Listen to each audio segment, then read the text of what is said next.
Dear listener, welcome back to the 111 Tips for Learning a Language. You are listening to episode 109.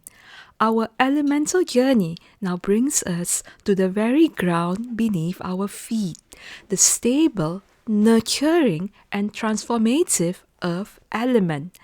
This is the element of late summer, of harvest, of the nurturing power, and of the sacred center.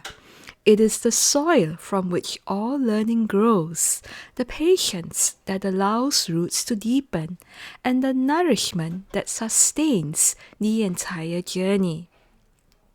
Today we will explore how learning with the grounding energy of Earth can help you build a rich, stable foundation in your language, while simultaneously healing the parts of you that feel unsupported, worried, or disconnected. The nature of Earth is nurturing, stability, and transformation. In Chinese 5-element theory, Earth is known as Tu. It is the element of the center, belonging to every season. It governs the spleen, known as Pi, and stomach, Wei. It is the source of our Yi, our intellect, which is not about co-rationality, but about the thoughtful reflection, memory, and the ability to turn information into understanding. Its energy is centering, nurturing, and digestive. When we apply this to language learning, we tap into the power of consistent practice, mindful repetition, and the supportive power of community. It is the element that transforms sacred information into integrated knowledge.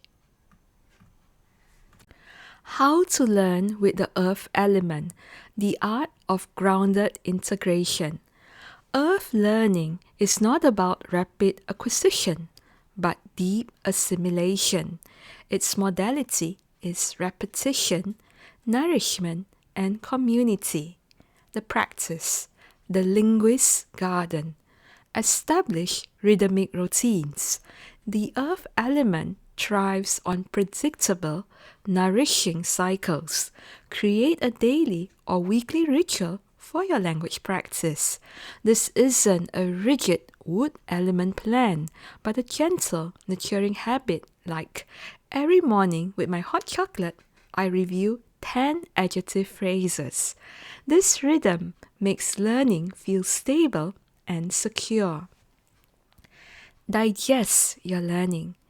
The spleen and stomach are responsible for transforming food into energy.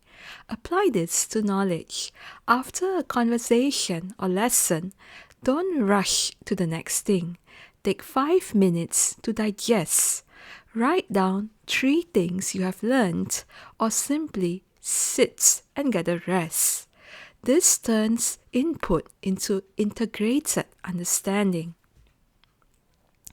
Learn in community. Earth is the element of Mother Nature and community. Form or join a small, consistent study group. The role is not to perform, which comes under the fire element, but to support and be supported. Teaching something you have learned to someone else is one of the most powerful earth practices, as it grounds knowledge through nurturing others. The healing power, how earth-based learning grounds your body and mind. This grounded, integrative approach directly heals the core earth organs and quiets the overthinking mind, healing the body consisting of the spleen and stomach. The problem, worry, overthinking, and inconsistent, chaotic study habits directly weaken the spleen.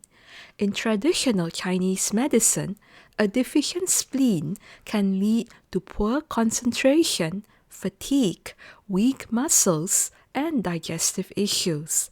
The butterflies in your stomach before speaking are a sign of earth element disturbance. What can you do about it? The Earth solution. A consistent, gentle learning routine strengthens the spleen's function of holding things together. By creating stability in your practice, you create stability in your body. The act of digesting your lessons, thinking over them calmly, directly supports healthy physical digestion. Learning in a supportive community alleviates the worry that comes from feeling alone in the journey. However, if you are unable to find human support for your learning, let AI be your virtual encouraging tutor. How to heal the mind via language learning. The problem: the emotion of the earth element is worry or overthinking. In learning, this is the incessant mental chatter. Am I doing enough? What if I never get it? I should be further along by now. The earth solution. A healthy earth element transforms worry into empathic connection and self-nurturing. By focusing on the process of nourishing yourself with knowledge, bite by bite, you quiet the frantic mind. The earth element heals when we shift from "Am I good enough?" to "I am nourishing myself. I am supported. I am exactly where I need to be." Recognizing and balancing your earth element.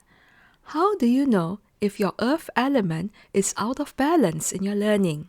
Firstly, look for signs of earth depletion, malnourishment, inability to retain information, constant searching for the perfect method, waiting for the perfect time, mental fatigue, feeling unsupported and isolated in your studies.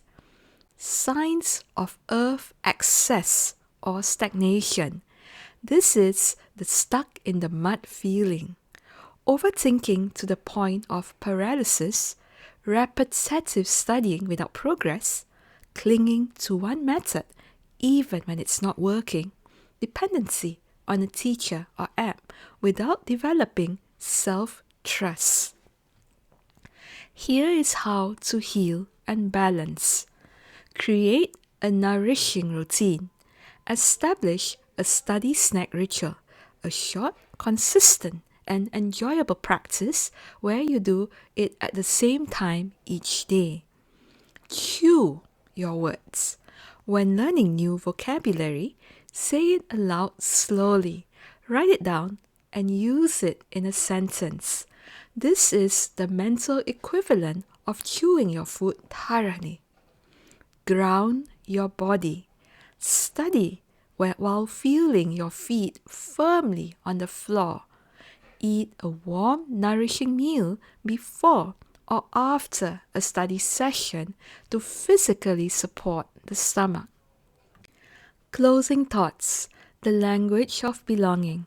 Dear listener, the earth element teaches us that fluency is not a peak to be conquered, but instead a garden to be loved and tended. It grows through daily, patient nurturing, through the rich soil of community, and through the quiet, transformative power of turning small, consistent efforts into deep, lasting knowledge. To learn with earth is to learn with kindness towards yourself. It is to trust the process, to nourish your mind, and to remember that you do not have to learn alone. You are always held literally by the ground beneath you. You are always supported by your consciousness. And if you are experiencing difficult times during learning and there is nobody who is there for you, do seek an encouraging voice from ChatGPT at the very least. So, plant your seeds, water them with patience, share your harvest, and know that in this gentle, nurturing practice, you are not just learning a language, you are coming home to yourself. Until the next time, may your roots be deep and your learning nourishing. Namaste.